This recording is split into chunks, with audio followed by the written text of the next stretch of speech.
नमस्कार साथियों, स्वागत है आप सभी का एक बार फिर से इवोल्यूशन आरएस के इस ऑनलाइन मंच पर। दोस्तों, आपको हमारा सपोर्ट नहीं मिल रहा है फिलहाल के लिए, ठीक है। आशा है आपको ये क्लासें पसंद आती होगी। पसंद आ रही है, कम से कम सपोर्ट तो कर दीजिए, ठीक है। उससे एक मोटिवेशन मिलता है हमें।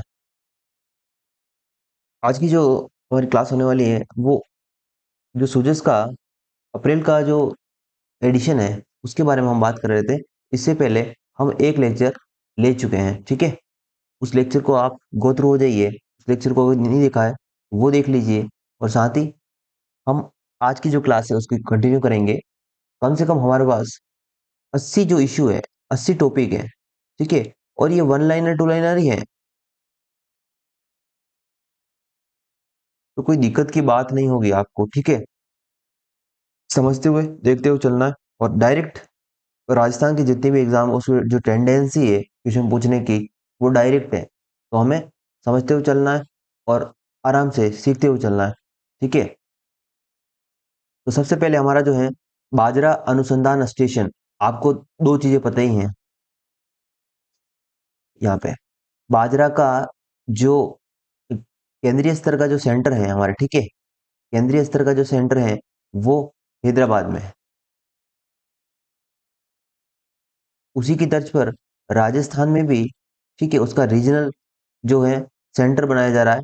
वो कहाँ बनाया जा रहा है? बाड़मेर में बनाया जा रहा है। तो ये इतनी सी सिंपल सी बात है जिसको हमें ध्यान रखना है,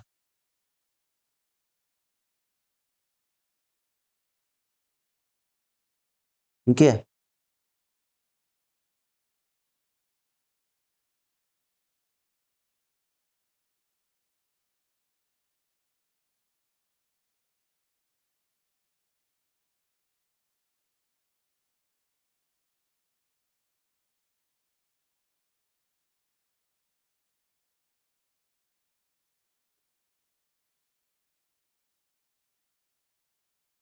और बाड़मेर में भी कहाँ पे खुलने वाला है तो वो भी हमें, अगर आपको इंटरेस्ट हो और ज़्यादा डीप पढ़ना है तो जो हमारा गूड़ा मलानी है, गूड़ा मलानी में, ठीक है, बाजरा अनुसंधान स्टेशन खुल रहा है। और ये किसकी तर्ज पर है? तो ये हैदराबाद की तर्ज पर है। बस इतना पता हो, काम हो जाएगा।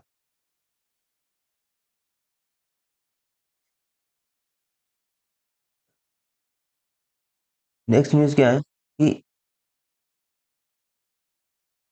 इस बार इस बजट 2023 जो इसकी जो घोषणा है उसमें अब खेल के क्षेत्र को लेकर सरकार का बढ़िया कदम रहा है। पिछले वर्ष पे भी हम देखें तो राजीव गांधी ग्रामीण ओलंपिक खेलों का आयोजन किया गया था। और फिर इस बार भी हम बात करें तो ग्रामीण और शहरी ओलंपिक खेलों का आयोजन किया जा रहा है, ठीक है। तो वो भी आपको ध्यान रखना है। और हमें ये भी ध्यान रखना है कि इस बार जो बजट में घोषणा हुई है उसमें स्पोर्ट्स स्कूल की स्थापना को लेकर हुई है। कहाँ कहाँ खुलने वाले हैं? दो जगह राज्य में, दो जिलों में, एक तो पाली और चूरू। यहाँ पे खेलों को बढ़ावा देने के लिए स्पोर्ट्स स्कूल खुले जा रहे हैं, तो पाली और चूरू, ठीक है।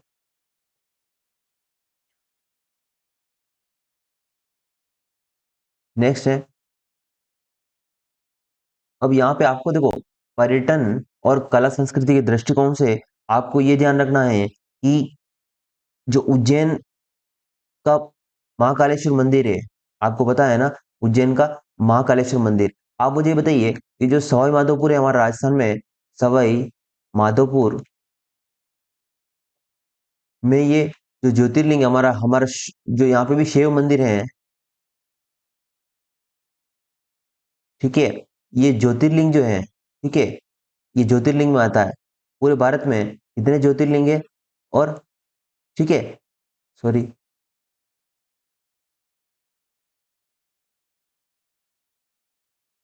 ये कौन से ज्योतिर्लिंग, कौन से नंबर का ज्योतिर्लिंग है, ये आपको कमेंट बॉक्स में बताना है। चलिए, तो मुझे ये बताना है कि उज्जैन जो है, उज्जैन को राष्ट्रीय स्तर पर इंपॉर्टेंस मिली हुई है। आपको पता है कि आप भले राजस्थान के निवासी हो, आप भी घूमने गए होंगे उज्जैन पे और उज्जैन में, तो क्यों जा रहे हैं? क्योंकि उसकी इंपॉर्टेंस इस लेवल पे है। उसी तरह हमें क्या करना है, राजस्थान में भी पर्यटन के दृष्टिकोण से बढ़ावा देने के लिए जो गोविंद देव जी का मंदिर है जयपुर में, गोविंद देव जी का मंदिर जयपुर, इसको भी उसी तर्ज पर हमें विकसित करना है। तो आपसे एग्जामिनर क्वेश्चन पूछेगा उज्जैन की तर्ज पर राजस्थान के किस मंदिर को, ठीक है, विकसित किया जा रहा है, तो वो हो जाएगा उज्जैन। ये ध्यान रखना है। और साथ ही राजस्थान में बहुत सारे मंदिर हैं, ठीक है, उनका भी जीर्णोद्धार हो रहा है। तो जैसे कोटा स्थित जो है, कोटा स्थित ठाकुर महाराज जी का मंदिर, अब आपसे पूछेगा एग्जामिनर कि ठाकुर ठाकुर महाराज का जो मंदिर है वो कहाँ है, तो आप कंफ्यूज हो जाएंगे, ठीक है।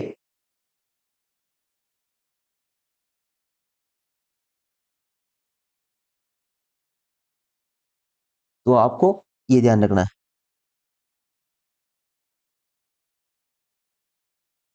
साथ ही आपको ये भी ध्यान रखना है कि कोटा में एक और मंदिर है, ठीक है, कोटा में एक और मंदिर है,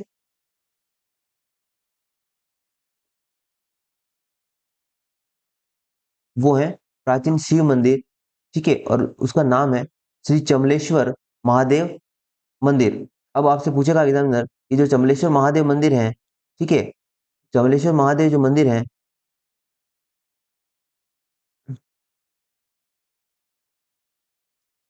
यहाँ पे आपके सामने दो क्वेश्चन होंगे, एक तो वो आपको ठाकुर महादेव जी मंदिर और एक चमलेश्वर महादेव जी मंदिर, इन दोनों में कंफ्यूज करेगा, और दोनों है कहाँ, कोटा में है। आपको ध्यान रखना है दोनों कहाँ है, कोटा में है। कोटा में दो शिव मंदिर हैं, ठीक है, दो शिव मंदिर नहीं, एक शिव मंदिर है, उसका नाम है चमलेश्वर, और एक ठाकुर महादेव जी का मंदिर, ठाकुर जी का मंदिर है, ठीक है, ठाकुर जी का है, ठाकुर महादेव जी नहीं, ठाकुर महादेव भगवान कृष्ण का होगा। ठाकुर जी का मंदिर जो है उसका जीर्णोद्धार होने वाला है, तो ठाकुर जी महाराज का जो मंदिर है वो कहाँ है, तो वो भी कोटा में ही है। ये भी आपको ध्यान रखना है। और जो मैंने आपको बताया था कि भारत में कितने ज्योतिर्लिंग है, तो 12 ज्योतिर्लिंग है, ये आपको ध्यान रखना है। और साथ ही जो राजस्थान में ज्योतिर्लिंग है, ठीक है, वो 12th नंबर का है, ठीक है, कुल ज्योतिर्लिंग भी भारत में 12 ही हैं, और 12 ही हैं जो राजस्थान में है, ठीक है, और वो है शिवाड़, ठीक है, घुश्मेश्वर महादेव मंदिर, घुश्मेश्वर महादेव, ध्यान रखना एग्जाम के दृष्टिकोण से। बात करें कि चार भुजा का मंदिर कहाँ स्थित है, अब इन मंदिरों का जीर्णोद्धार हो रहा है, उससे ज्यादा हमारे लिए ये इंपॉर्टेंट हो जाता है इन मंदिर की लोकेशन, ये मंदिर कहाँ स्थित है। एग्जामिनर तो आपको पकड़ पकड़ के यही पूछना चाहेगा कि बताओ ये मंदिर कहाँ है। चार भुजा का मंदिर जो है वो राजसमंद में है, ठीक है, ये आपको ध्यान रखना है। बिग्गा जी का धाम जो है वो डूंगरगढ़ बीकानेर में है, ये आपको पता ही होगा। ठाकुर जी का ध्यान रख लेना, और कमलेश्वर का ध्यान रख लेना, ये है कोटा में, ठीक है। और सावलिया सेठ का तो सबको पता है, सावलिया सेठ का चित्तौड़गढ़ में ही है।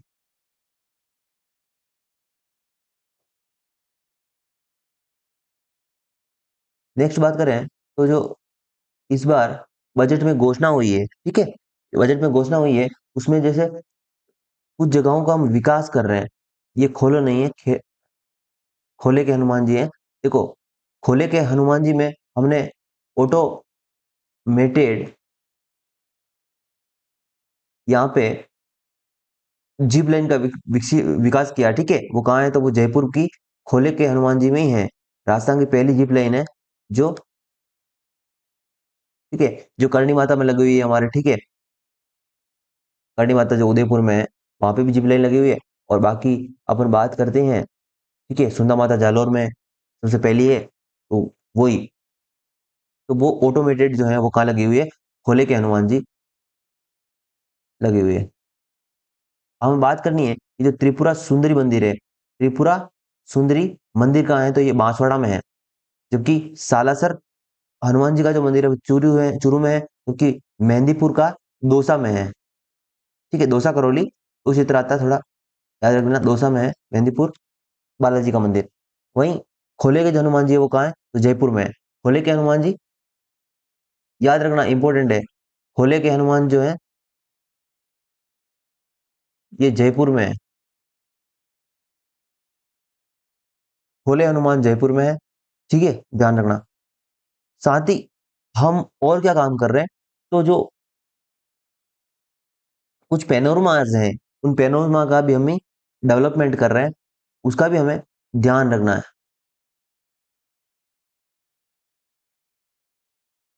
जैसे मैं पेनोरमा बताता हूँ आपको, ठीक है। पेनोरमा में जैसे आपको यहाँ बताया जाए कि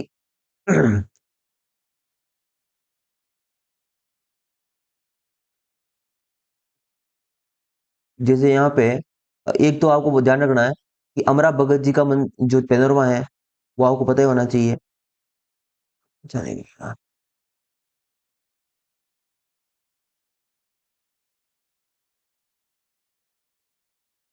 ठीक है, एक आप ध्यान रख लीजिएगा, एक आप ध्यान रख लीजिएगा, अमराज जी भगत का पेनोरमा जो है वो कहाँ स्थित है, तो वो चित्तौड़ में है। क्योंकि साथ ही में ये भी ध्यान रखना है कि पन्ना, पन्ना का जो है ना, पन्ना दाई का पेनोरमा, वो भी चित्तौड़ में, पांडुली चित्तौड़ में बनने जा रहा है। तो दो पेनोरमा ये पता होना चाहिए। साथ ही आपको केसरी सिंह बारट का पता होना चाहिए। वो कहाँ है, केसरी सिंह बारट का, वो आपको जरूर पता होना चाहिए। केसरी सिंह बारट का आपको ध्यान रखना है। केसरी सिंह बारट का कहाँ है, भीलवाड़ा में। ठीक है, उसके अलावा आपको ज्योतिबा फुले का पेनोरमा भी ध्यान रखना है। ज्योतिबा फुले का पेनोरमा भी ध्यान रखना है।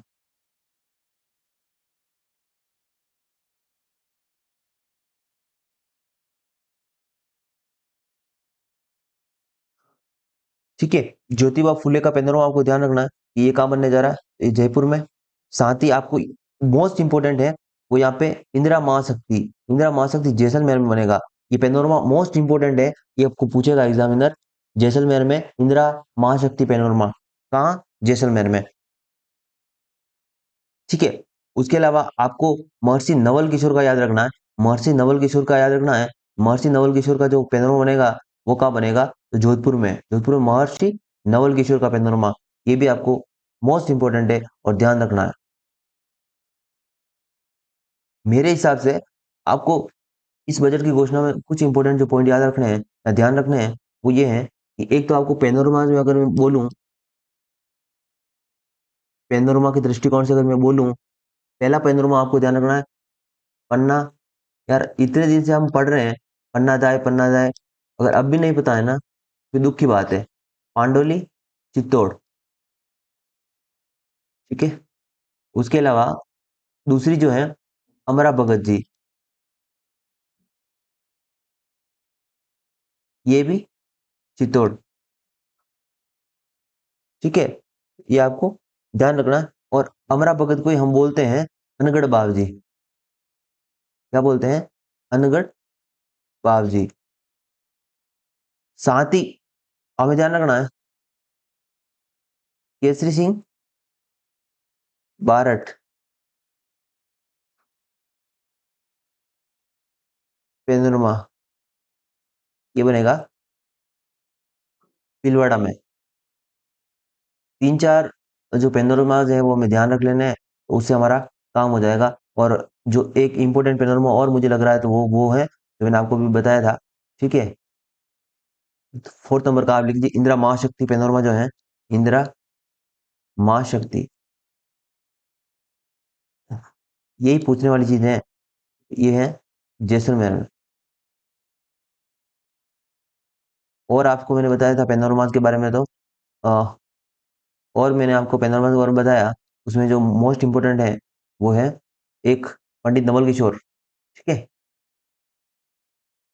पंडित नवल किशोर का पैनोरमा ध्यान रख लीजिएगा। मैं आपको रिवीजन भी करवाऊंगा, ताकि देखो, चिंता तो किसी बात की करनी ही नहीं है आपको। अब आप है ना, हमारे सानिध्य में आ चुके हैं, किसी बात की चिंता नहीं करनी पड़ेगी आपको। क्योंकि यार हम शुरू में पढ़ते जाएंगे, चलते जाएंगे, बाद में जब जब मुझे लग जाएगा, मुझे पता चल जाएगा ना आप अब भूलने वाले हैं, उस समय वापस रिवीजन तो क्या करेंगे, क्लास के अंतिम दौर में हम वापस रिवीजन करेंगे, उसी बातों पर रिवीजन करेंगे जो एग्जाम में पूछने लायक होगी। ठीक है, पढ़ते तो सब है, लेकिन कौन उन चीजों को याद करता है, रिवाइज करता है या पढ़ता है जो एग्जाम के अप्रोप्रिएट है, उस बातों का हमें ध्यान रखना है। ठीक है, पंडित नवल किशोर का पेंडुलम आप ध्यान रखेंगे। ज्योतिबा फूले का भी ध्यान रख लीजिएगा, जयपुर में।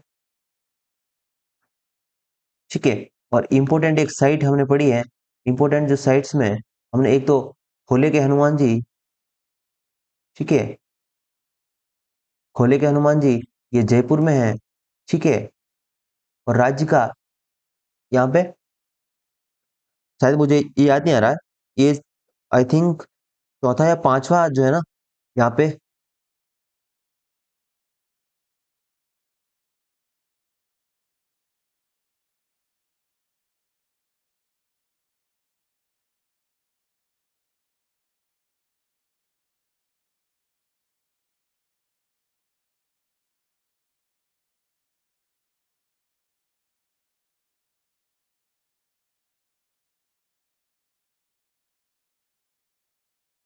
थोड़ा सा वेट कर लीजिए, मैं आपको बता देता हूँ ना।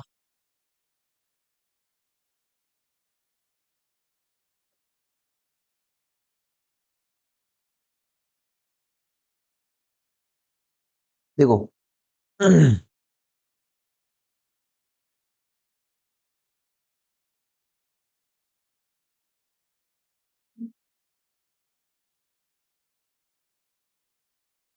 वो मैं पहले जिप लाइन बोल रहा था ना, जिप उसको जिप लाइन नहीं बोलते हैं, तो जिप लाइन अलग होती है। जिप लाइन में क्या होता है, जिप लाइन में तो एक बेल्ट दिया जाता है, उसी के बेल्ट के द्वारा आदमी को लटका दिया जाता है। जिप लाइन में क्या होता है, एक बॉक्स होता है, उस बॉक्स में अंदर बिठाया जाता है। ये थोड़ा अंतर होता है यार, जिप लाइन और इसमें रोपवे में। तो मैं भी कंफ्यूज था। तो ये रोपवे है, ये रोपवे है, ठीक है। तो वो थोड़ा सा भी हमें ध्यान रखना है।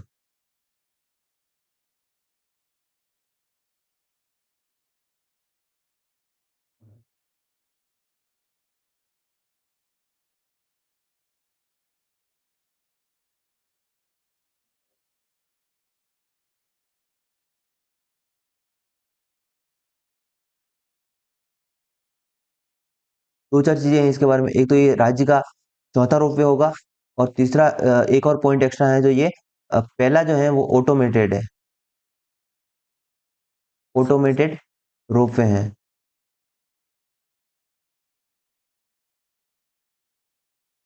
2-4 बातें इसके बारे में भी हम ध्यान रख सकते हैं।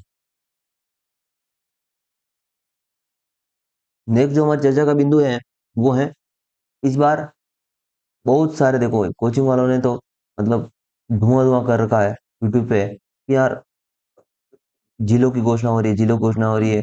बार बार जिले सबने पढ़ा है, जिस दिन आया था ना न्यूज में, उस दिन तो मतलब पूरा न्यूज वाले को सबको पीछे छोड़ दिया, और ये सब आगे निकल गए थे। तो ये ध्यान रखना हमें कि राज्य में 3 संभाग बनने वाले हैं, बांसवाड़ा, पाली, सीकर। आपको याद रखने के लिए आपको याद रखना, बसपा, बसपा पार्टी नाम सुना है, तो बसपा मतलब बांसवाड़ा याद रखना, ठीक है। और पाली याद रखना, और एक याद रखना सीकर। बांसवाड़ा, सीकर और पाली, 3 जिले जो हैं वो संभाग के रूप में परिवर्तित हो जाएंगे। वो 3 जिले किस प्रकार होंगे, इसकी जो ट्रिक है, शॉर्ट ट्रिक के रूप में याद रखना, बसपा, बसपा याद रख लेना, बसपा। तो बसपा से आपको याद आ जाएगा, बी मतलब बांसवाड़ा, एस मतलब सीकर, और पी मतलब पाली, या बीएसपी याद रख लेना, कुछ भी याद रखना, और याद हो जाना चाहिए।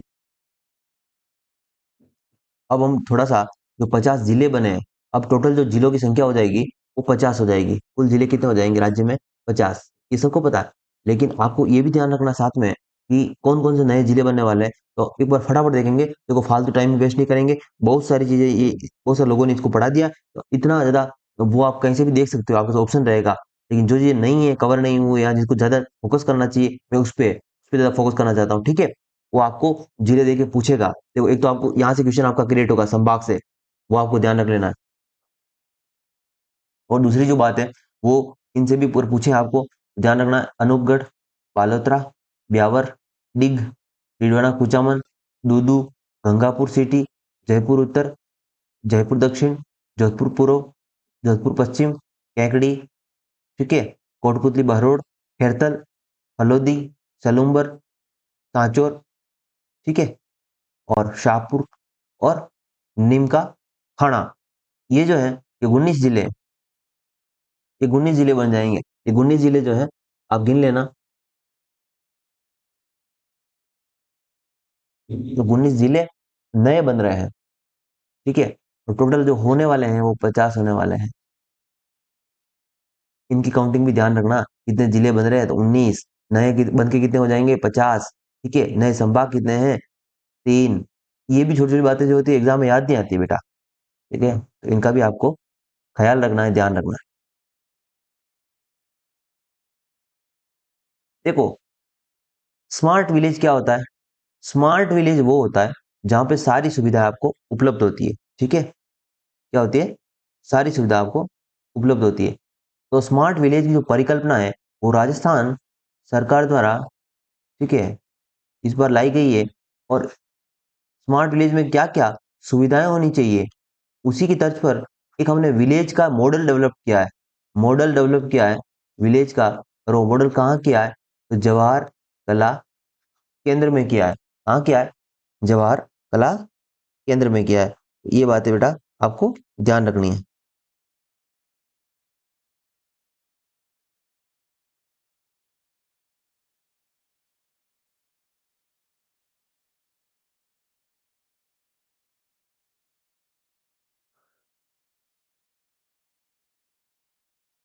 और आपसे कोई अगर इसके बारे में अगर पूछे ना, जवाहर कला केंद्र के बारे में, अगर आपको कभी भी कुछ ध्यान रखना हो, दो चार बातें ध्यान रखनी है। एक तो इसका वास्तुकार कौन है? चार्ल्स कोरिया है। कौन है? Charles Korea. क्या लिख देता हूं मैं, ठीक है, उधर नजर नहीं आ रहा है। चार्ल्स कोरिया क्या है? वास्तुकार है। किसके हैं? जवाहर कला केंद्र के वास्तुकार है। और देखो, वैसे काम चालू हुआ था जवाहर कला केंद्र का 1986 में, लेकिन ये तैयार हो गया था 1993 में। आपको 1993 की डेट याद रखनी है। जवाहर कला केंद्र की स्थापना जो है वो 1993 में हुई थी।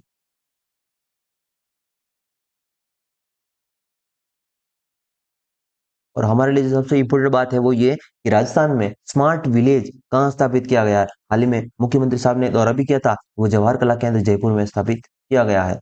ये हमें ध्यान रखना। अब हम कुछ इंपॉर्टेंट त्योहार के बारे में देखें।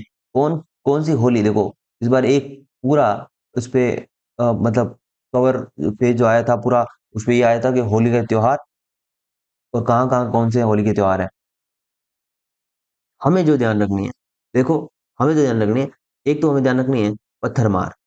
कौन सी? पत्थर मार। पत्थर मार कहाँ की है? बाड़मेर की। एग्जाम में पूछी जाती है। लठ मार। लठ मार जो है ब्रज क्षेत्र, ठीक है, करौली और भरतपुर में। कहाँ पे? करौली और भरतपुर में। कोड़ा मार बिना अजमेर की तो है ही है, सबको पता है, लेकिन गंगानगर में है, ये आपको नहीं पता था। गंगानगर में भी कोड़ा मार होली मनाई जाती है, ये भी ध्यान रख लेना। फूलों की होली मोस्ट इंपोर्टेंट, ध्यान रख लेना। अब पूछेगा एग्जामिनर, गोविंद देव जी मंदिर जयपुर की है। फूलों की होली गोविंद देव जी मंदिर जयपुर की है। ठीक है, मैं वापस रिवाइज करूंगा आराम से, कोई चिंता की बात नहीं है। रम्मत, रम्मत और तनी काटना, ये रम्मत और तनी काटना जो है सबसे इंपॉर्टेंट है। और इसका तो अलग से एडिशन तो उन्होंने प्रॉपर डाला भी है। ठीक है, अलग से एक पूरा पेज कवर किया रम्मत और तनी काटने पे। तो बीकानेर का जो है ये उत्सव है, होली के समय किया जाता है। रम्मत और तनी काटना ये बीकानेर का है। ठीक है, ये थोड़ा सा ध्यान रख लेना।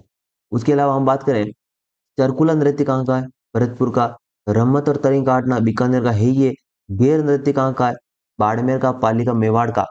ठीक है, तो बाड़मेर, पाली और मेवाड़ में गेर नृत्य होता है, और गेर नृत्य भी होली के अगले दिन होता है। चंग और गिदड़ जो है वो शेखावटी सबको पता होता है। ठीक है, रोने बिलखने वाली होली होती है, जोधपुर की फेमस है। रोने और बिलखने वाली, यानी होली पे कौन रोता है भाई? तो होली पे जोधपुर वाले रोते हैं। ठीक है, मैं किसी को मतलब यूं कटाक्ष नहीं कर रहा हूँ, एक याद रखने के तरीके से उन्हें याद रख लेंगे। गोबर के कंडों की होली जो है वो गलियाकोट डूंगरपुर की है। और गलियाकोट के बारे में कोई आपको पूछे तो आपके दिमाग पे एक दो चार चीजें आती है। वो आती है, एक संत मावजी का स्थान जो है वो डूंगरपुर है ही है, साथ ही गलियाकोट जो फेमस है वो रमकड़ा उद्योग के लिए फेमस है। और एक और सोप स्टोन, सोप स्टोन के खिलौने के लिए फेमस है।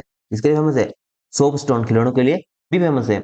उसके अलावा हम बात करें तो संत जो है यहाँ पे फखरुद्दीन, फखरुद्दीन की दरगाह भी है।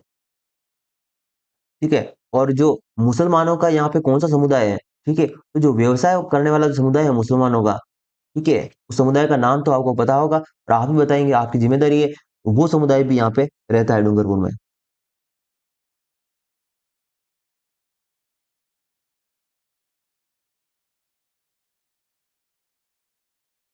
अब नेक्स्ट हम चले आए आगे। तो जो राग रमण, ये कौन सी है, राड रमन होली जो है, ठीक है, ये कहाँ की है, ये भिलुड़ा ग्राम डूंगरपुर की है। राड रमन, राड रमन जो है, राड रमन होली डूंगरपुर की है, भिलुड़ा ग्राम डूंगरपुर की है। और डेगजी या बाल्टी मार होली बीकानेर की है। डेगजी या बाल्टी मार, मैं इंपोर्टेंट लगा दूंगा इस पे, ठीक है। और दूध और दही की होली नाथद्वारा की है। बादशाह की होली भी नाथद्वारा की है, ये भी ध्यान रखना। बादशाह की सवारी कहाँ की है और बादशाह की होली कहाँ की है, किशनगढ़ की है बादशाह की सवारी, ठीक है। और ये बादशाह की होली है वो नाथद्वारा की है। अंगारों की होली जो है वो केकड़ी अजमेर की है, क्योंकि एक अंगारों का नृत्य भी होता है, जसमती जसनाती संप्रदाय द्वारा उसको निभाया जाता है। और वो कहाँ का है, तो वो बीकानेर का है, ठीक है। और देवर भाभी की होली जो है वो ब्यावर की है, ब्यावर अजमेर में, ठीक है। नाण महोत्सव सांगोद कोटा का है, ठीक है। और कोटा की साड़ियां हैं कोटा डोरिया, और कोटा डोरिया को राजस्थान की एकमात्र जो है, ठीक है, मतलब अंतर्राष्ट्रीय स्तर पर, या हम कह सकते हैं कि भारत के स्तर पर जो है, अभी एक वस्त्र को लेकर एक फेस्टिवल चल रहा है, उसमें पूरे भारत से 75 साड़ियों को शामिल किया गया। उसमें राजस्थान की एकमात्र वो साड़ी है कोटा डोरिया, जिसको शामिल किया गया है। तो 75 साड़ियों में एकमात्र जो साड़ी है वो कोटा डोरिया ही है, जो 75 साड़ियों में शामिल की गई है भारत के एक पहल पे, ठीक है। और मुर्दे की सवारी भीलवाड़ा, ये मोस्ट इंपोर्टेंट है, मुर्दे की सवारी भीलवाड़ा। कंकड़ मार होली जैसलमेर की। बाटा गेर कहाँ की है? जालोर की। घोटा गेर भीनमाल की। इसको एक बार वापिस हम आएंगे, लास्ट में जाते थे इसको पढ़ के जाएंगे, ताकि याद हो जाए, दिमाग में आपके फिट हो जाए।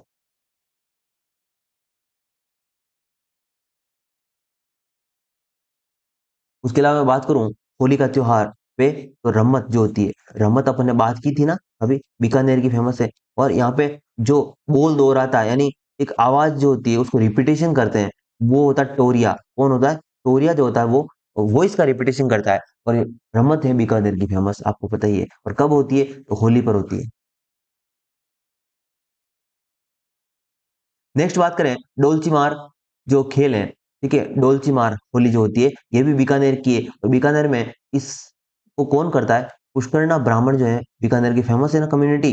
डोलची मार होली जो है वो पुष्करना ब्राह्मण द्वारा की जाती है। और यहाँ पे क्या होता है कि जो ऊंट के चमड़े से बना हुआ एक डोलची होता है, या एक पानी का पात्र होता है, उसमें पानी भर के खिली जाती है, इसलिए डोलची मार होली बोलते हैं इसको।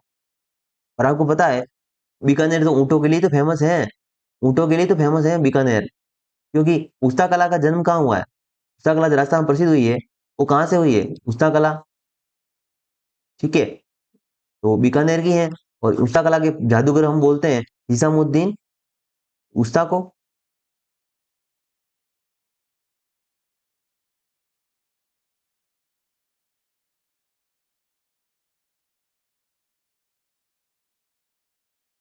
अब हाल ही में एक सोमनाथ जो शिवालय है वो हमें मिला है, ठीक है। तो वो कहाँ मिला है? सोमनाथ शिवालय तो पाली में मिला है। सोमनाथ शिवालय पाली में है, 9वीं शताब्दी का है। डेट भी याद रखना, 9th सेंचुरी का है, ठीक है, सीई का है। और कहाँ का है, कहाँ मिला है? तो ये पाली में मिला है। दोनों बातें ध्यान रखना, मैं पूछ लूंगा। चमलेश्वर महादेव मंदिर बताओ कहाँ पे है? चमलेश्वर, चमलेश्वर शिवालय कहाँ पे? चमलेश्वर शिवालय कोटा में है, ठीक है। और राजस्थान का एकमात्र मंदिर जिसे हम एमपी के उज्जैन के जो है महाकालेश्वर मंदिर के तर्ज पे डेवलप कर रहे हैं, वो कहाँ है और कौन सा मंदिर है? अगर आपसे पूछे तो आपको बताना है जयपुर का मंदिर है। कौन सा है? गोविंद देव जी का मंदिर, ठीक है। और इसका मुख्य पर्पज क्या है? सरकार का इसके पीछे इंटेंशन क्या है? सरकार का मुख्य उद्देश्य यही है पर्यटन को बढ़ावा दें, उसको लेकर ही ये इनिशिएट लिया जा रहा है। अब हमें ध्यान रखना है कि 13 फरवरी को भरतपुर का स्थापना दिवस आता है, और ये कौन सा था? 289वां स्थापना स्थापना दिवस था इस बार का, भरतपुर का,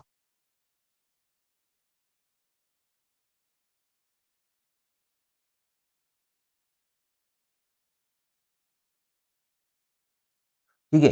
ये बातें जो थी मैंने इसको नोट्स फॉर्म में क्रिएट कर रखा था, वो मैंने बता दिया। अब जो हमारी बातें हैं, ठीक है, वो मैं लिखता जाऊंगा। और ठीक है, वो हम समझते चलेंगे, ताकि हमारा जितना भी, ठीक है, कंसेप्ट जो है कंसेप्ट बिल्डिंग हो जाए, और हमें कोई कंफ्यूजन नहीं हो। तो इस बार जो सूजस थी, अब हम सूजस को आगे कंटिन्यू कर रहे हैं उसमें। जो है मैं लिख के पढ़ाऊंगा आपको, ठीक है? कोई है मतलब अपने पास उसकी पीपीटी नहीं है, तो बढ़िया मजा भी आएगा उसमें, ठीक है? थोड़ा आराम से पढ़ेंगे, टाइम लेके पढ़ेंगे तो। सबसे जो पहली बात थी इस बार, ठीक है, एक गैस सिलेंडर, ठीक है? स्पेलिंग में मत जाना, भावनाओं पे जाना। गैस सिलेंडर में अगर मैं बात करना चाहूँ, सबसे पहले सरकार गैस सिलेंडर देगी 500 रुपये में। उसके अलावा सरकार इसमें जो शामिल कर रही है वो दो वर्गों को कर रही है, बीपीएल और उज्ज्वला, ठीक है? किन किन को कर रही है? बीपीएल और उज्ज्वला।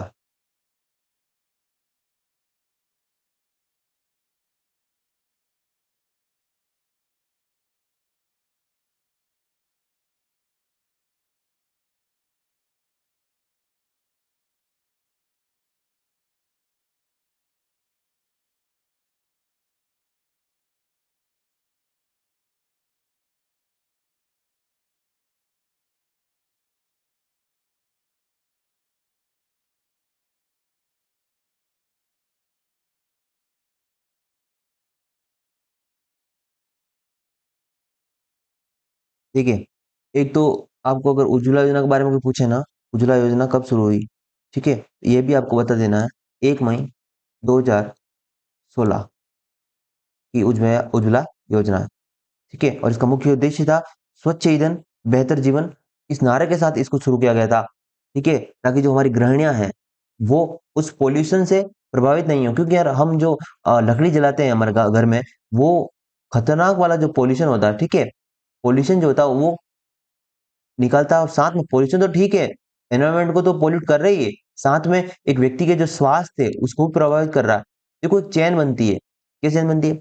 एक तो देखो, जब भी आपने कोई पॉल्यूशन किया, ठीक है, पॉल्यूशन किया, फिर उससे आपका पर्यावरण प्रदूषण हो ही रहा है, ठीक है? एनवायरनमेंट तो पोल्यूट हो ही रहा है, साथ में आपके जो परिवार के लोग हैं उनकी हेल्थ पर भी इश्यू आ रहा है,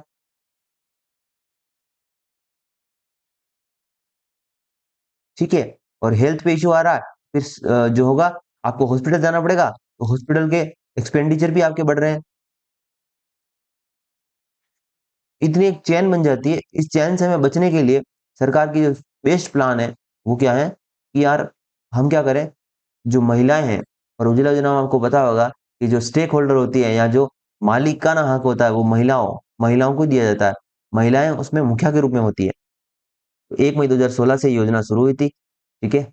इसका मुख्य उद्देश्य पोल्यूशन को कंट्रोल करना, और एक जो नारी होती है उसको, गृहिणी, उसको बेटर ऑप्शन देना है, ठीक है? तो उसके लिए कुछ आसान करना है। साथ ही हमें ये ध्यान रखना, जो मुख्य ध्यान ध्यान तो ये रखना था कि 500 रुपये में सिलेंडर मिलेगा, और बीपीएल वर्ग और उज्ज्वला, ठीक है, गैस सिलेंडर के जो हितधारक हैं या जिनको मिल रहा था उज्ज्वला योजना के अंतर्गत, वो दोनों इसमें शामिल हो जाएंगे। और इस योजना का जो लाभ मिलना शुरू होगा राजस्थान सरकार द्वारा, वो डेट है 1 अप्रैल 2023।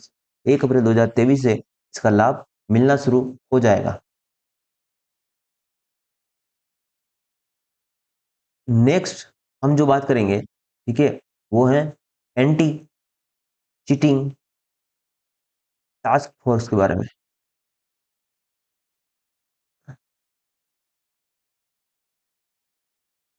तो हमारे, देखो, आपसे कोई पूछे ना एसओजी की फुल फॉर्म क्या है, एसओजी की फुल फॉर्म है स्पेशल ऑपरेशन ग्रुप। क्या है? Special operation group. और इसी के अंडर में एक टास्क फोर्स बन रही है, और ये टास्क फोर्स का मुख्य उद्देश्य क्या है? यार बहुत सारा पेपर लीक हो गया राजस्थान में, परेशान हो गए हम तो, ठीक है, हमारी जिंदगी बर्बाद हो रही है। इससे बचने के लिए टास्क फोर्स काम करेगी, और जो भी ऐसा काम करेगा घिनौना, ये टास्क फोर्स के माध्यम से ही उसको पकड़ेंगे। फिर क्या हो जाएगा, एक तो उनका उन पे जुर्माना लगेगा, ठीक है, और एक उनको परीक्षा से डीबार किया जा सकता है।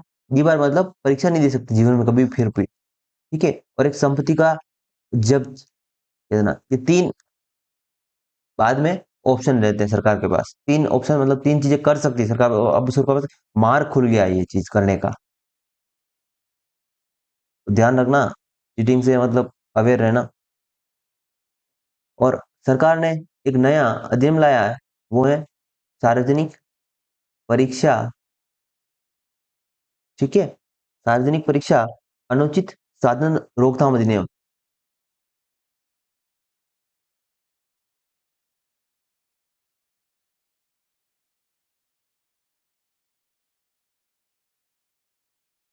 ये एक्ट बन गया, ठीक है, और ये एक्ट जो है वो पारित हो गया। और इस एक्ट के तहत भी मैंने जो बात बताई थी आपको, तीन चीजें, एक तो आपको कारावास में भेज दिया जाएगा, एक आपको डीबार कर दिया जाएगा, और एक आपकी संपत्ति जब्त कर ली जाएगी।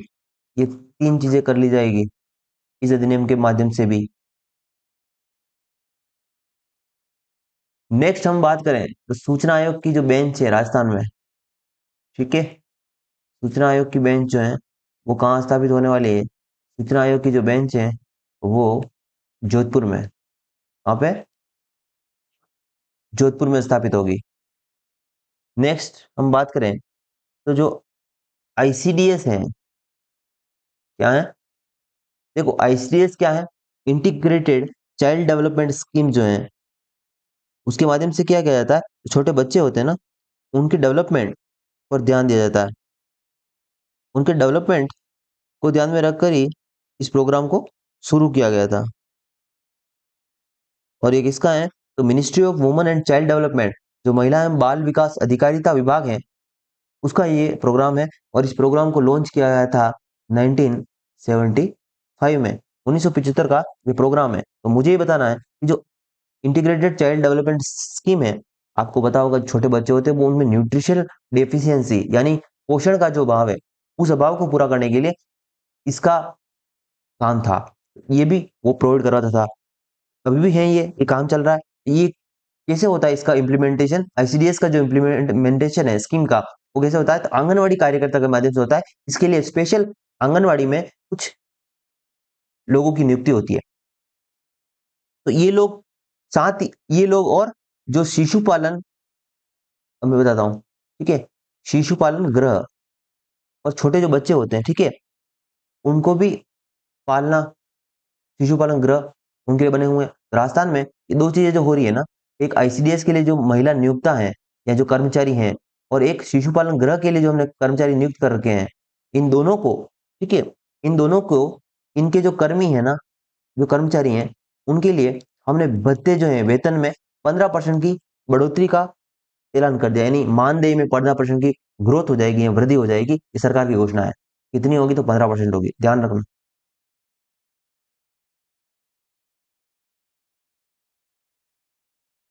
नेक्स्ट मैं बात करूं, आपसे अगर कोई पूछे कि जो पीपल खूंट है, ये पीपल खूंट, ठीक है, प्रतापगढ़ में है। और प्रतापगढ़ में ये एक ऐसा एरिया है जो है सूखा एरिया है। अब इस सूखे एरिया को सिंचित बनाना है, क्या बनाना है? सिंचित बनाना है। तो हमें जो माही है, माही के बेसिन से जो पानी है वो सिंचाई के लिए इस पीपल खूंट में डालना है। तो Peepal Khunt high level canal बनाई जा रही है। तो आपसे पूछेगा examiner, Peepal Khunt high level canal जो है, ठीक है, किस नदी परियोजना से संबंधित है? तो माही नदी परियोजना या माही बेसिन से संबंधित है। बस समझ में आया आपको बात? ये कोई पढ़ाने वाला नहीं होगा, मुझे पता है राजस्थान में कौन क्या पढ़ाता है। तो बच्चों, हमारा जो इनिशिएटिव है ना, वो छात्र हित में है अल्टीमेटली, ठीक है।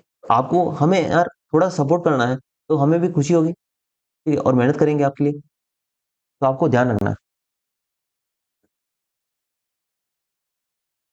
नेक्स्ट हम बात कर लेते हैं। तो नेक्स्ट बात है कि जो जयपुर है, अब जयपुर में कुछ काम हो रहे हैं। तो जयपुर में हम एक बिहेवियरल लेब, ये बिहेवियरल लेब कहाँ स्थापित हो रही है? ये जयपुर में स्थापित होगी, ठीक है। और अब मैं बात करूं नेक्स्ट की, तो जो सामाजिक सुरक्षा पेंशन है, सामाजिक सुरक्षा पेंशन, इसको मिनिमम कितना कर दिया है? मिनिमम 1000 रुपये कर दिया है। मतलब 1000 रुपये से कम किसी को पेंशन मिलेगी नहीं। अब इसमें तीन वर्ग हैं, तीन वर्ग, एक तो एकल नारी सम्मान पेंशन योजना, आपको शायद पता हो तो, ठीक है। बहुत सारे बच्चों को पता नहीं होगा, लेकिन एकल नारी सम्मान जो पेंशन योजना है वो राजस्थान में चल रही है।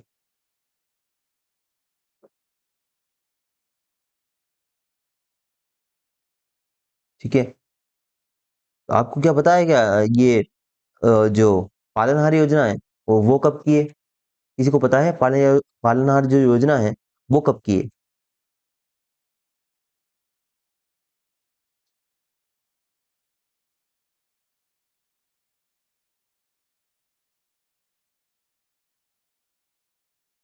ठीक है, मैं क्या बता रहा हूँ, एक तो एकल नारी जो पेंशन है, ठीक है, और एक सामाजिक सुरक्षा वृद्धजन जो पेंशन है, वृद्धजन, ठीक है, और एक विशेष योग्यजन। अब मैं पिछली क्लास में उन तीनों जो पेंशन स्कीम है उनके बारे में पढ़ा चुका हूँ। आपको इनके बारे में संपूर्ण जानकारी पिछले वाले जो लेक्चर कंप्लीट हो चुका है, एक लेक्चर है, उसमें आप देख लीजिएगा। ठीक है, उसका लिंक भी हम प्रोवाइड करवा देंगे। लेकिन अब हमें ध्यान रखना, जो इम्प्रूवमेंट हुआ है, सरकार ने जो चेंजेस किए हैं, ठीक है, वो ये किए हैं कि इन पेंशंस को जो है कितना कर दिया है, तो इन पेंशन को जो मिनिमम है वो कितना कर दिया है, वो हमें ध्यान रख लेना है, 1000 रुपये कर दिया है। और राजस्थान सूझबूझ भी एक जो तारीख प्रोवाइड करवाती है, वो एकल नारी पेंशन योजना के बारे में बताती है कि एकल नारी पेंशन योजना 1974 की है हमारी, और फ्लैगशिप है। और जो मैंने आपको भी पूछा था पालनहार का बारे में बताऊं मैं, पालनहार योजना जो है वो 2004-5 की है। यार ऐसी योजनाओं की डेटें तो आपको पता ही होनी चाहिए कम से कम। ठीक है, आई होप। और नहीं पता है तो यहाँ से कम जानकारी ग्रहण कीजिए और उसके नोट्स बनाइए अलग से। पालनहार 2004-5 की है, एकल नारी जो है 74 की है।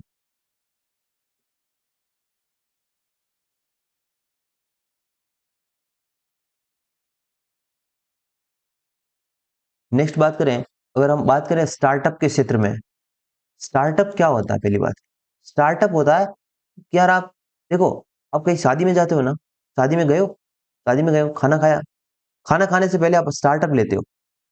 ठीक है, यानी कुछ हल्का खाते हो आप, टाइम पास करने के लिए, वो स्टार्टअप होता है। जैसे आपने सूप पी लिया, ठीक है, या कुछ ऐसी एक्टिविटी कर ली, जैसे कुछ आप सैलेड खा रहे हो, या ठीक है ककड़ी खा रहे हो, ये जो था वो स्टार्टअप में ही आता है। तो स्टार्टअप होता है शुरू का जो भोजन होता है, या शुरू का भोजन नहीं कह सकते उसको, शुरू का मतलब एक टाइम पास के वे में लिया जाता है उसको, जनरली सेंस तो उसका वही है स्टार्टअप में। ठीक है, हल्का कुछ। अब मुझे यहाँ पे ये बताना है कि जो स्टार्टअप है, तो कोई नई कंपनी होगी, नया काम होगा, उसी को स्टार्टअप बोलेंगे। तो स्टार्टअप के क्षेत्र में हमें ये पता होना चाहिए पहली बात कि राजस्थान में स्टार्टअप की पॉलिसी जो है, नवीनतम पॉलिसी, वो कब की है? 2022 की है। ठीक है। और अब सरकार ने बिना टेंडर बिना टेंडर जो कार्य आवंटन की सीमा है, कितने लाख का काम आप ले सकते हो, तो पहले ये 15 लाख का था, अब इसको 25 लाख कर दिया। मैं कह रहा हूँ भैया, एग्जाम के दृष्टिकोण से आरएस के एग्जाम स्पेशल और बाकी सारे एग्जाम के लिए भी इंपॉर्टेंट है। बिना टेंडर आप काम कितने कामों को ले सकते हो, अटेंड कर सकते हो? 25 लाख। ध्यान रखना, कितने काम? 25 लाख। 25 लाख के काम आप ले सकते हो। साथ ही कार्यों की संख्या की हम बात करें, कार्यों की संख्या, नंबर ऑफ वर्क्स, कार्यों की संख्या की अगर मैं बात करूं, तो पहले जो थे कार्य आवंटन 3 ही किए जाते थे, अब उसकी संख्या को 6 कर दिया है। ये पॉलिसी के अकॉर्डिंग चेंज किया गया है, 6 कर दिया। ठीक है। और एक और चेंज अगर आपको ध्यान रखना हो, तो स्टार्टअप के क्षेत्र में हमें पता है कि जो एमएसएमई में पॉलिसी पढ़ी थी हमने, ठीक है, और उसमें भी स्व प्रमाणन होता है। ठीक है, वैसे कुछ इसमें भी है। आपको सबसे मोस्ट इंपोर्टेंट जो चीज ध्यान रखनी है यहाँ पे, मेरे हिसाब से, एक तो जो कार्यों की संख्या है, ठीक है, उस वो 6 कर दिए, 6 लिमिट दे दी हमें, 6 काम आप ले सकते हो। ठीक है, और साथ ही लिमिट जो है 25 लाख की कर दी है। और एमएस जो हमारी स्टार्टअप पॉलिसी है, वो कब की है? 2022 की है।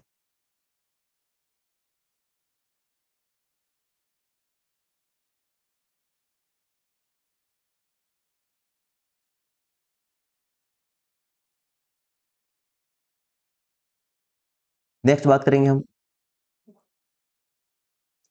नेक्स्ट बात करेंगे राज्य में जो इंटरकास्ट इंटरकास्ट मैरिज। देखो मैं बताता हूँ क्या होता है, सब कुछ बताऊंगा। मैं मुझे बात बताओ, सरकार जो है, देखो एक हमारा समाज है और एक है सरकार। सरकार चाहती है कि आप जाति से बाहर शादी करो, जाति से बाहर शादी करो, और हाँ समाज चाहता है कि ना, ऐसा नहीं चाहता। तो यार सरकार सही है या गलत, मुझे बताओ। मैं कहता हूँ सरकार सही है। क्यों? क्योंकि भैया अब जाति से बाहर शादी करोगे ना, तो आपके जो होने वाले बच्चे होंगे ना, उसमें डाइवर्सिटी आएगी, विविधता। जे विविधता पढ़ते हैं ना, उसी प्रकार विविधता। जबकि आप अपने समाज में शादी करोगे, आप अपनी बहन बेटी से शादी कर रहे हो अल्टीमेटली।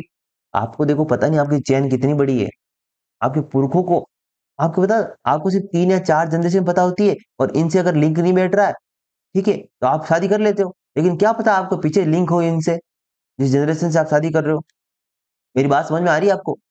ये चीज भी आपको समझनी पड़ेगी। तो भैया सरकार मना करती है, इससे क्या होता है, विविधता को कम होती है, विविधता क्या होती है, कम होती है, इसलिए नहीं करनी चाहिए। ठीक है, तो इंटरकास्ट मैरिज के लिए सरकार ने इसको बढ़ावा देने के लिए क्या किया, सरकार ने इसको बढ़ावा देने के लिए क्या किया, तो देखिए सरकार ने इसको बढ़ावा देने के लिए, जो है इंटरकास्ट मैरिज जो है, इसको बढ़ावा देने के लिए क्या किया, सरकार ने जो है 10 लाख रुपए प्रोत्साहन राशि के रूप में, कितने, 10 लाख, याद रखेंगे।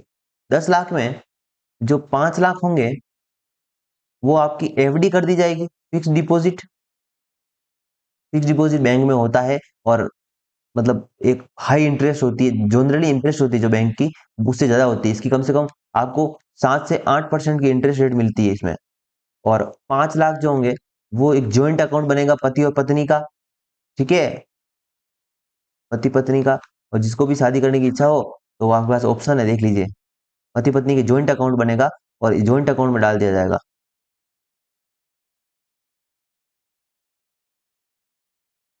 और ये जो 10 लाख का जो लाभांश दिया जा रहा है, ठीक है, लोगों को इंटरकास्ट मैरिज पर, ये किस योजना के तहत दिया जाता है, डॉक्टर सविता बहन अंतरजातीय, ठीक है, डॉक्टर सविता बहन अंतरजातीय विवाह योजना जो है, उसके तहत दिया जाता है। तो आशा करता हूं कि ये बातें आपको समझ में आ गई होगी। अब जो है नेक्स्ट न्यूज, वो है जल कनेक्शन की बात करें। जल कनेक्शन, एक तो जल कनेक्शन, और जल कनेक्शन पे एक खर्चा।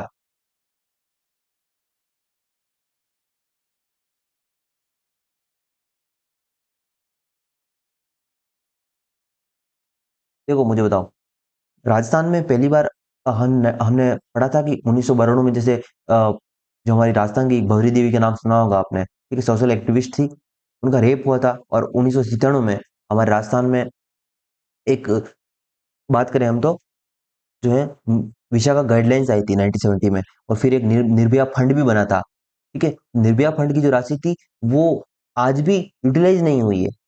इसी तरह जैसे कोई केंद्र है, उसमें सरकार अलग है और राज्य में सरकार अलग है। केंद्र की कोई योजना होती है, राज्य जनरली उसको क्या करते हैं, अवॉइड करते हैं, लागू ही नहीं करते हैं।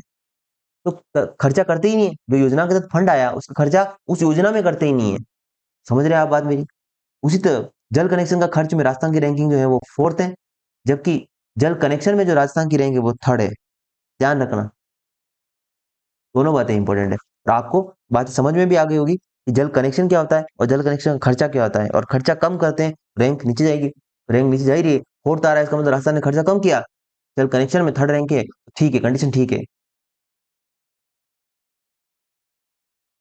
अब हमने एक तो जो इंपॉर्टेंट में पढ़ा, इंटरकास्ट मैरिज का, ठीक है, एक तो हमने इंटरकास्ट यानी अंतर जातीय विवाह के बारे में हमने पढ़ लिया, और उसकी जो राशि है, प्रोत्साहन राशि, सरकार 10 लाख दे रही है। और एक जो हमने पढ़ने जा रहे हैं वो है सामूहिक विवाह, यानी कोई संस्था सामूहिक विवाह आयोजित करवा सकती है, सरकार से पैसा ले सकती हैं।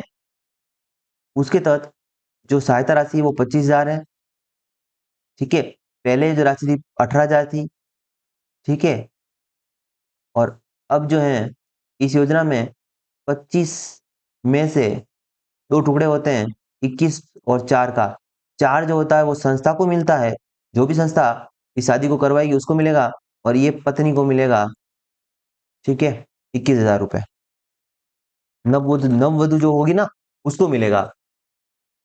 तो ये भी आपको पता होना चाहिए। नेक्स्ट हम बात करें, देखो, नेक्स्ट जो हमारी बात है वो इस पे होने वाली है कि जो सेवानिवृत्त कर्मचारी होता है ना, सेवानिवृत्त कर्मचारी जो होता है वो सरकारी नौकरी में या किसी अन्य रोजगार में, ठीक है, सरकारी रोजगार है उसमें वापस नियोजित हो रहा है, यानी वापस, देखो घर पे मन नहीं लगता, 60 के साल बाद में आपके पूरे जिंदगी भर आपने काम किया, उसके बाद में फिर आप मन नहीं लगता, थोड़े दिन में उब जाते हो घर पे, वापस आप नौकरी में चले जाते हो। तो सरकार ने ये जो नियोजित होते हैं, सेवानिवृत्त कर्मचारी वापस नियोजित होते हैं, उनको भत्ते मिलाकर और एक्स्ट्रा वेजेस मिलाकर इनकी जो इनकम है, जैसे इनको 100 रुपये अगर मिल रहे हैं ना, 100 रुपये सरकार और एक्स्ट्रा दे देगी, मतलब इसकी इनकम जो हो जाएगी वो 2x हो जाएगी। और कैसे हो जाएगी, क्या होगा, प्रोसेस में नहीं जाना आपको। सेवानिवृत्त कर्मचारी अगर पुनर्नियोजित होते हैं तो उनकी जो इनकम हो जाएगी वो 2x हो जाएगी, इतना ध्यान रखना। नेक्स्ट मुझे जो बात करनी है महिलाओं को लेकर, महिलाओं को लेकर जो बात है, बस जो है बसों में इनको जो छूट है, छूट, ठीक है, वो पहले 30% थी, अब जो है उसको सीमा को बढ़ाकर कितना कर दिया गया है, 50% कर दिया गया है, ये भी ध्यान रखना। और अब मुझे बात करनी है पालनहार के बारे में। पालनहार मैंने आपको बताया था कब की है, 2004-5 की योजना है, और इसमें जो 0 से 6 वर्ष के बच्चे हैं, ठीक है, योजना तो बड़ी बड़ी है, योजना की क्या क्या क्राइटेरियाज हैं वो आपको किसी अन्य लेक्चर में हम बताएंगे, और पहले पढ़ा भी दिया है, ठीक है। और 6 से 18 वर्ष, देखियो, बहुत सारे बच्चे होंगे उनको लगता होगा कि यार ये पालनहार के बारे में क्यों नहीं बता रहा, डिस्कस क्यों नहीं कर रहा। देखो समय, पहली बात, और हम किस टॉपिक पे चल रहे हैं वो दोनों में डिफरेंस है। हम अभी बात कर रहे हैं सूरज की, तो सूरज के बारे में हम पढ़ रहे हैं, योजना के बारे में जब बात करेंगे तो योजना के बारे में डिस्कस करेंगे पूरा। लेकिन मैं ये हिंट जरूर चलूंगा कि योजना कब की है और इसका मेन मोटो क्या, कम से कम, ठीक है। पालनहार जो होते हैं वो जो होते हैं, जो मतलब हम कह सकते हैं कि जिनका कोई सहारा नहीं है, उन बच्चों को सहारा देती है सरकार। तो 0 से 6 साल के जो बच्चे होते हैं उनको 500 की जगह अब जो रुपए हैं वो बढ़ा दिए हैं, 700 रुपए इस बजट में बच्चों के लिए 700 रुपए कर दिए हैं। 0 से 6 साल तक आपके लालन पालन के पालन के लिए ये पालनहार योजना है। कोई आपको ऑप्ट कर लेता है, उस परिवार को 700 रुपए मिल जाएंगे 0 से 6 वर्ष के बच्चों के लिए। जबकि 6 से 18 वर्ष के जो बच्चे हैं उनको 1,000 रुपए की जगह 1,500 रुपए, कितने मिलेंगे, 1,500 रुपए मिलेंगे।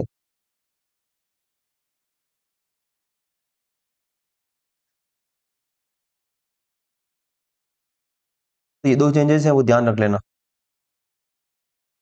इस बार का जो बजट जो था वो कब पेश किया गया था आपको पता है, 10 फरवरी को। और अगर आपसे मैं पूछूं कि आपने अभी बिहेवियरल लैब देखी थी, मैंने बताया था बिहेवियरल लैब जो है वो जयपुर में स्थापित की गई है। एक और देख लीजिए, एजुकेशन जो हब है, ठीक है, एजुकेशन हब कहाँ है, ये भी जयपुर में है।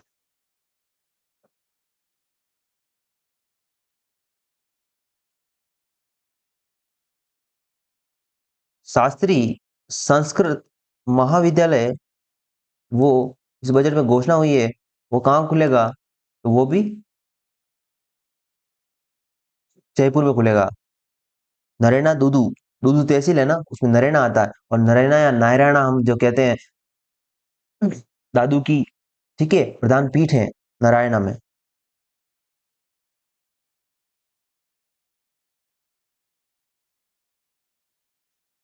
और राज्य सरकार द्वारा जो बच्चे हैं सरकारी स्कूलों के,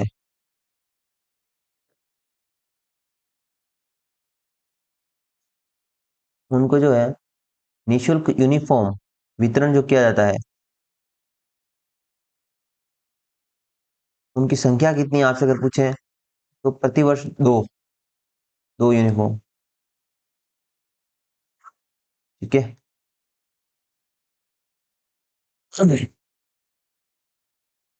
राज्य में देखो, राज्य में क्या, एनसीसी की भूमिका जो है हमारे जीवन में बढ़ रही है। एनसीसी हमें अनुशासन सिखाती है, ठीक है, डेडिकेशन सिखाती है। तो राजस्थान सरकार ने एनसीसी में हमें बढ़ावा देने के लिए प्रशिक्षण अकादमी खोलने की एक मुहिम छेड़ी है। प्रशिक्षण अकादमी जो है इस बजट में घोषणा हो गई है। कहाँ बनेगी, तो ये आपको ध्यान रखना है। कहाँ बनेगी, जोधपुर में बनेगी। प्रशिक्षण अकादमी और एनसीसी कहाँ बनेगी, जोधपुर में बनेगी। चूरू और पाली में स्पोर्ट्स स्कूल देख लेते हैं हमने, ठीक है, तो वो भी आपको याद आना चाहिए। चूरू और पाली में स्पोर्ट्स स्कूल बन रहे हैं। और एक हमने अभी जो है जयपुर में दो चार चीजें पढ़ी थी, मैं आपको वापस बता रहा हूँ। देखो ऐसे पढ़े होती है तो याद आ जाता है। जयपुर में हमने क्या क्या पढ़ा था, एक तो एजुकेशन हब देख रहे हैं, अभी देखा था हमने, ठीक है। एक बिहेवियरल लेब, ठीक है। और तीसरी चीज जो मैं आपको बताना चाह रहा हूँ यहाँ पे, स्ट्रोक इंटरवेंशन लेब। क्या है, स्ट्रोक इंटरवेंशन लेब। स्ट्रोक इंटरवेंशन लेब जो है वो भी जयपुर में स्थापित हो रही है। अब देखो नेक्स्ट जो बात है हमारी चर्चा का विषय, वो है कि जो राज्य में विशेष योगीजन है, ठीक है। एक तो विशेष योगीजन, उनके लिए हम राज्य में महाविद्यालय खोलने वाले हैं, ठीक है। तो ये जिला स्तर पर खुलेंगे, ये आपको ध्यान रखना। ये एलिमेंट हमारा जो है वो है कि महाविद्यालय जिला स्तर पर खुलेंगे। वहीं जो पागल महिलाएं होती है, पागल महिलाओं को मतलब सब महिलाओं की बात नहीं कर रहा हूँ, ठीक है, कोई कटाक्ष नहीं। पागल महिला की जो बात कर रहा हूँ मैं, ठीक है, उनके लिए जो पुनर्वास है, पुनर्वास, तो उनके लिए घर बनाए जाएंगे या गृह निर्माण किया जाएगा संभाग स्तर पर।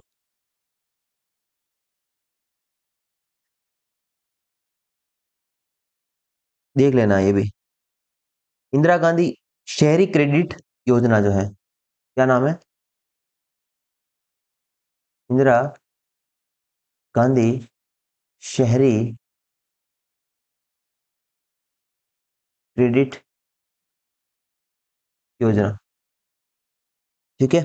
क्या है, इंदिरा गांधी शहरी क्रेडिट योजना।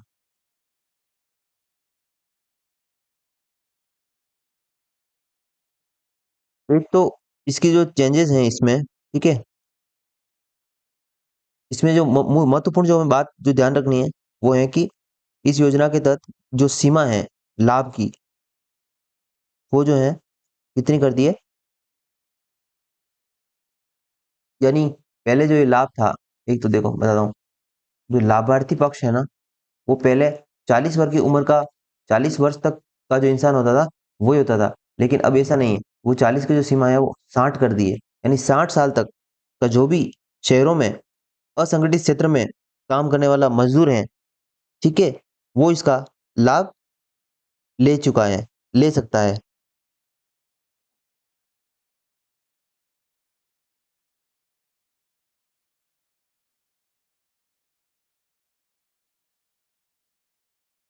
और अगर योजना की शुरुआत अगर कोई पूछे आपसे, ठीक है, ये मुझे करेक्शन करवाना था।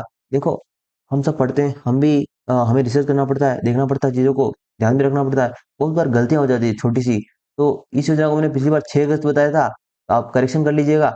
अब जो इस लेक्चर को नहीं देखेगा वो तो बुरा ही करेगा, लेकिन आप देखेंगे तो आपको सही जानकारी मिल जाएगी। 16 अगस्त 2021 की है ये योजना, ठीक है। और इस योजना के तहत जो असंगठित क्षेत्र में कामगार हैं, कहाँ पे, शहरों वाले, सिर्फ शहरों में असंगठित क्षेत्र में जो भी लोग हैं, उनको क्या मिलता है, 50,000 का लोन मिलता है। अभी ईओआर में एक क्वेश्चन पूछा था 50,000 वाला, 50,000 का ऋण मिलता है।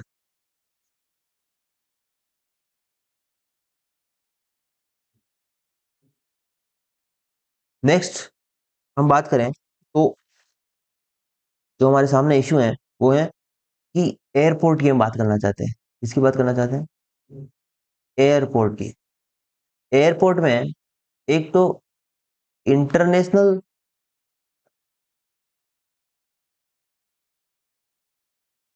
लेवल के एयरपोर्ट रास्ता में कितने हैं, और एक हम कर रहे हैं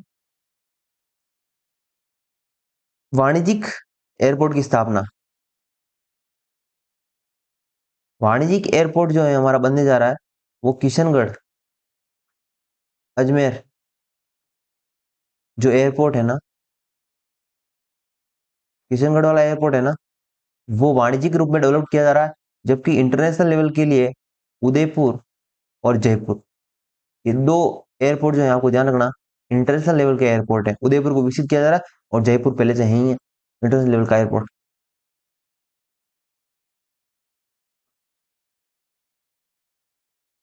अब हमें जो नेक्स्ट बात करनी है वो है कि डामर सड़क।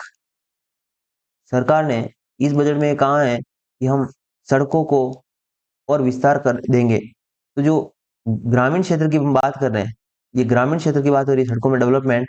और ग्रामीण क्षेत्र में भी ठीक है, एक जनजातीय क्षेत्र हो सकता है और एक सामान्य हो सकता है। तो जो भी जनजातीय क्षेत्र होगा, ठीक है, जो भी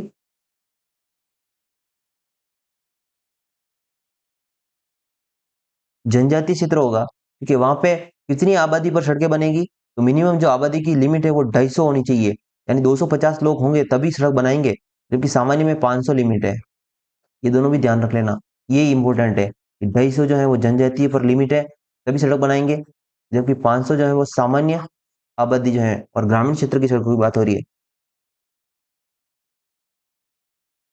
नेक्स्ट हम बात करें तो स्वामित्व योजना की बात करेंगे।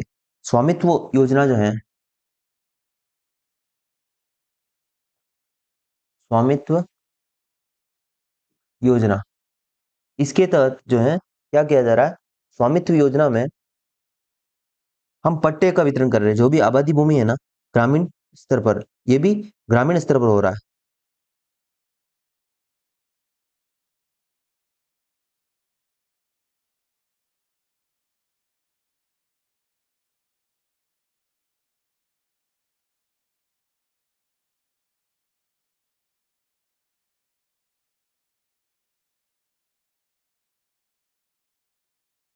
चौबीस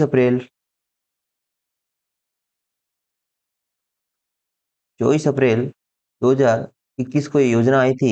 और इस योजना के तहत ग्रामीण स्तर पर अभी वर्तमान में राजस्थान सरकार जो भी आबादी भूमि है ना, आबादी भूमि, ठीक है, जहाँ पे लोग निवास करते हैं, उस पर पट्टे वितरित किए जा रहे हैं।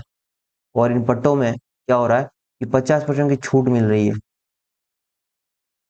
ये हमें ध्यान रखना है। और ये जो छूट मिल रही है, कंसेशन जो मिल रहा है, वो आपको पता ही है, पंचायती राज जो एक्ट है, पंचायती राज जो एक्ट है, ये एक्ट कब का है? 1996 का है ना। 1996 के पंचायती राज एक्ट के अकॉर्डिंग मिल रही है। अब आपको मैं बताऊं, डोरा तालाब के बारे में सुना है क्या आपने? डोरा तालाब, डोरा तालाब जो है बारां में है। कहाँ पे है आपसे पूछे एग्जामिनर? डोरा तालाब कहाँ पे है? तो डोरा तालाब बारां में होगा। पेट्रो जोन, राजस्थान में पेट्रो जोन, अगर हम बात करें राजस्थान में पेट्रो जोन की, बाड़मेर में है पेट्रो जोन। और इस पेट्रो जोन जो है बाड़मेर का, ठीक है, उसको हमने श्रेणी 3 में शामिल किया है।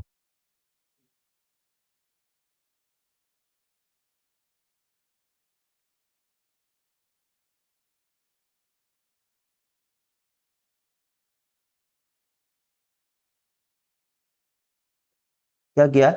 तो पेट्रो जोन राजस्थान में है बाड़मेर में, ठीक है।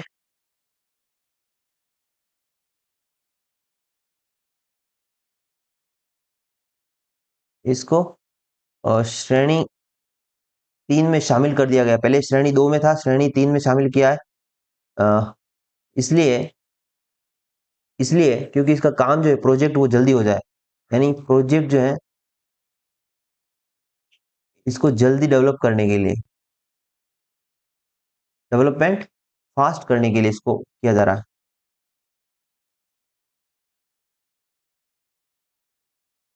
आपको कुछ इंपॉर्टेंट साइट भी नोट करनी है। जैसे मैंने आपको बताया था ना, कुछ वन्य क्षेत्र में, यानी वन्य दृष्टिकोण से जो है इनकी इंपॉर्टेंस है। तो चूहड़ सिद्ध कहाँ पे है? अलवर में है, ठीक है। इनका भी हमने रिजुवनेट कर रहे हैं इनको, और पर्यटन की दृष्टि से इनको महत्व प्रदान करने के लिए हम इसको संरक्षित करने की बात कर रहे हैं। घंगरोप जो है वो भीलवाड़ा में है, ध्यान रख लेना है। घंगरोप भीलवाड़ा, चूहड़ सिद्ध अलवर, हथिनी ओड़ी, हथिनी ओड़ी जो है ये है चित्तौड़। नेक्स्ट जो है मेड़ा और गोलमेन, मेड़ा व गोलमेन जो है वो दौसा में है। कमलेश्वर महादेव,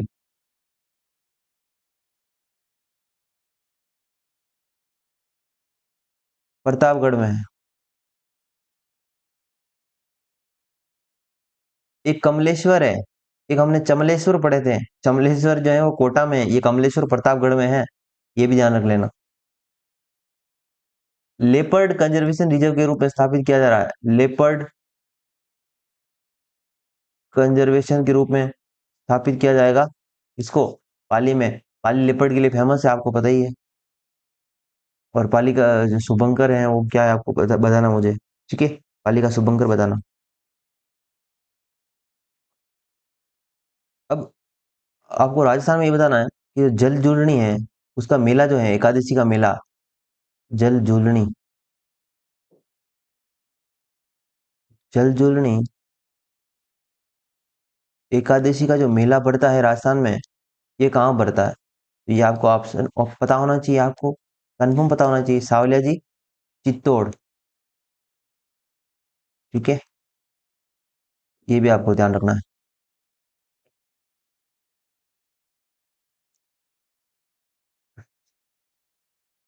और आपको क्या पता होना चाहिए कि जो किशनगढ़ अजमेर है, हमने अभी दो चीजें देखी थी किशनगढ़ के बारे में, हमने और चीज देखनी है, एक तो साइंस पार्क किशनगढ़ अजमेर में बनने जा रहा है, ठीक है, आर्ट गैलरी किशनगढ़ में बन रही है, ठीक है, और वाणिज्यिक पतन यानी कमर्शियल जो एयरपोर्ट है, ठीक है,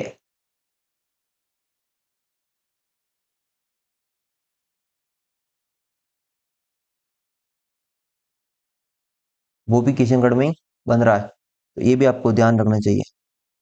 display infra, most important, display infra का डेवलपमेंट नवलगढ़ झुंझुनू, ठीक है, ये भी ध्यान रखना, डिस्प्ले इंफ्रा नवलगढ़ झुंझुनू में। पब्लिकेशन का म्यूजियम ब्लॉक,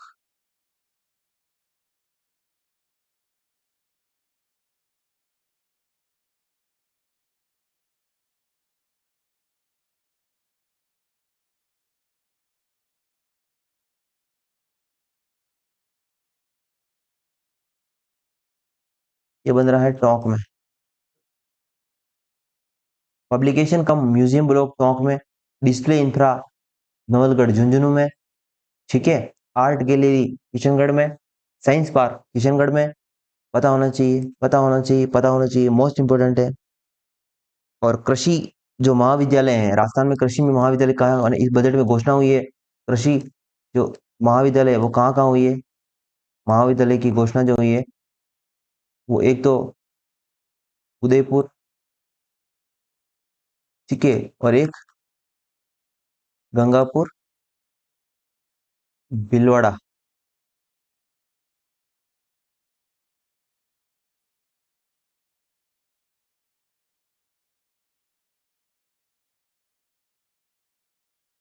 जो नेक्स्ट हमारी बात है वो है कृषि मंडी, कृषि मंडी कहाँ स्थापित होगी? देखो, कृषि मंडी की मैं बात करूं, और एक मैं बात करूं गौण कृषि मंडी की,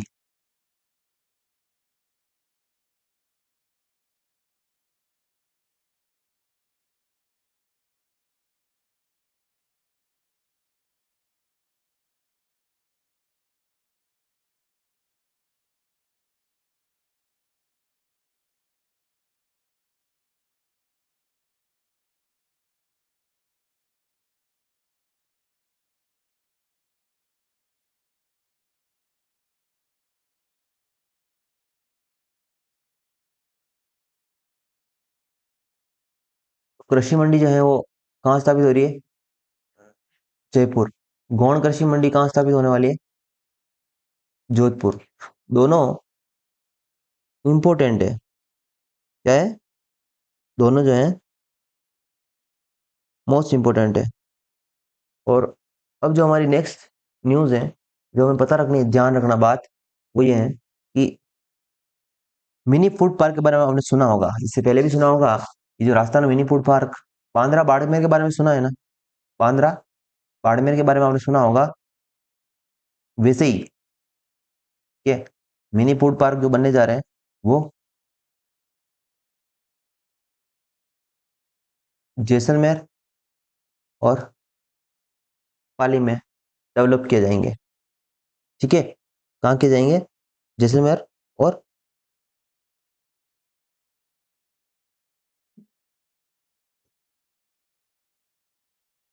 पाली में डेवलप किए जाएंगे। और आपसे अगर कोई पूछे कि राजस्थान में एग्रो एग्रो पार्क कितने हैं, जैसे आपसे अगर आप पूछें कि राजस्थान में एग्रो पार्क कितने हैं, तो चार हैं। चार कौन से हैं? चार कौन से हैं एग्रो पार्क? एक तो जोधपुर, बता देना है। और जोधपुर, कोटा। ठीक है, जोधपुर, कोटा, अलवर। अब देखिए, इसमें जयपुर नहीं है। आप करके आएंगे, क्या करके आएंगे? श्री गंगानगर। तो श्री गंगानगर, अलवर, कोटा। और इसकी मैं आपको ट्रिक बताऊं, एग्रो पार्क की। एग्रो पार्क की ट्रिक है जकास, जे के, यहाँ इसे याद रखिए इसको। सॉरी,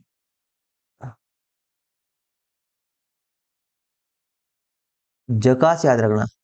जकास मतलब जे मतलब जोधपुर, के मतलब कोटा, अलवर और श्री गंगानगर। ठीक है, ये जो है एग्रो पार्क है राजस्थान में। एग्रो पार्क की पूछता जनरली। ठीक है।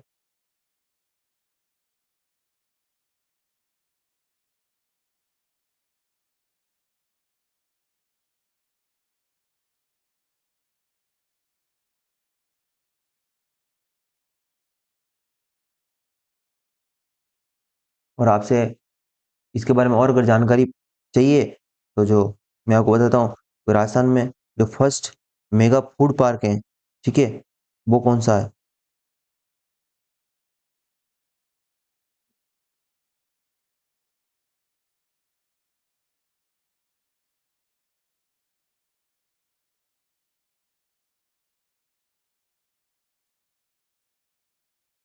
अगर आपसे ये भी पूछे ना कि जैसे रूपनगढ़ अजमेर जो है, आपने पढ़ा होगा कि जो रूपनगढ़ अजमेर में है, ठीक है, ये जो है फर्स्ट राज्य का पहला मेगा फूड पार्क है।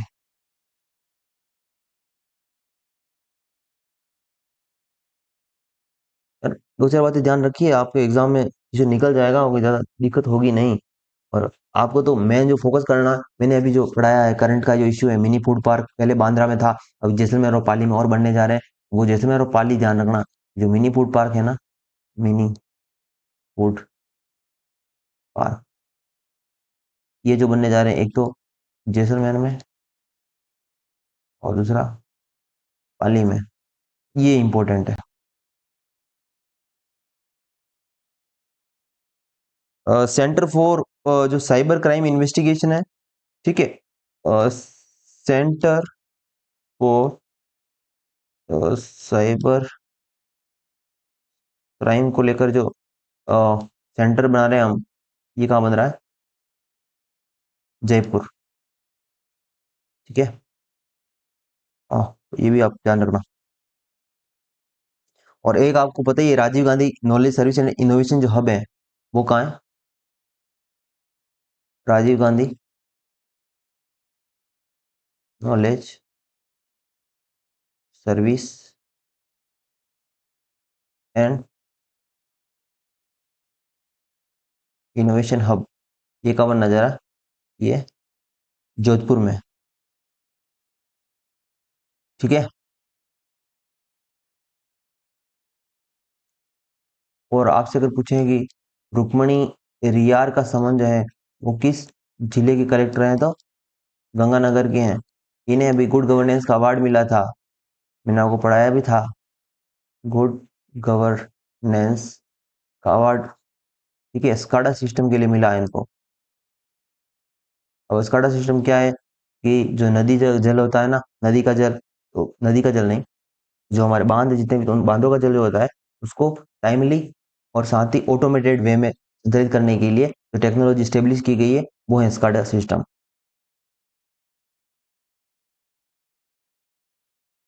नेक्स्ट और चर्चा में क्या हो सकता है कि जो निशुल्क दवा योजना है राजस्थान सरकार की, ठीक है, निशुल्क दवा योजना, उसमें राजस्थान की रैंक कौन सी है? फर्स्ट, फर्स्ट रैंक है राजस्थान की, ठीक है। इससे पहले हमने जल के बारे में देखी थी, तो जल से संबंधित जो रैंक थी राजस्थान की, ठीक है। एक तो कनेक्शन में थर्ड थी। खर्चे में मैंने आपको बताया था खर्चा कितना कर दिया, फोर्थ रैंक थी, वो भी आपको ध्यान रखना है।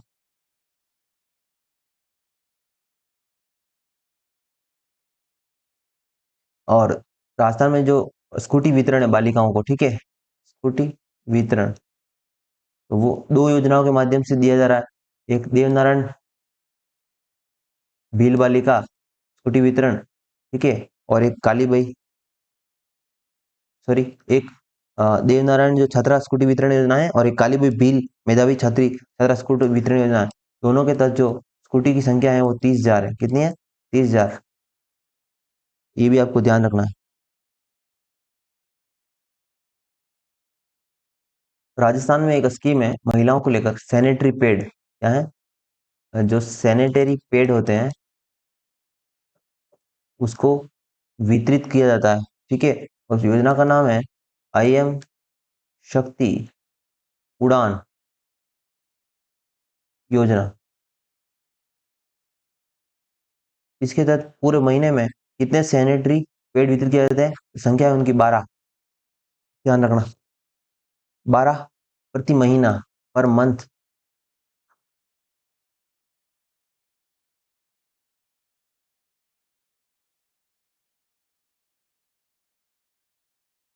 राजस्थान में जो मातृत्व पोषण योजना है, ठीक है, कौन सी है? मातृत्व पोषण योजना। मातृत्व पोषण योजना के तहत जो है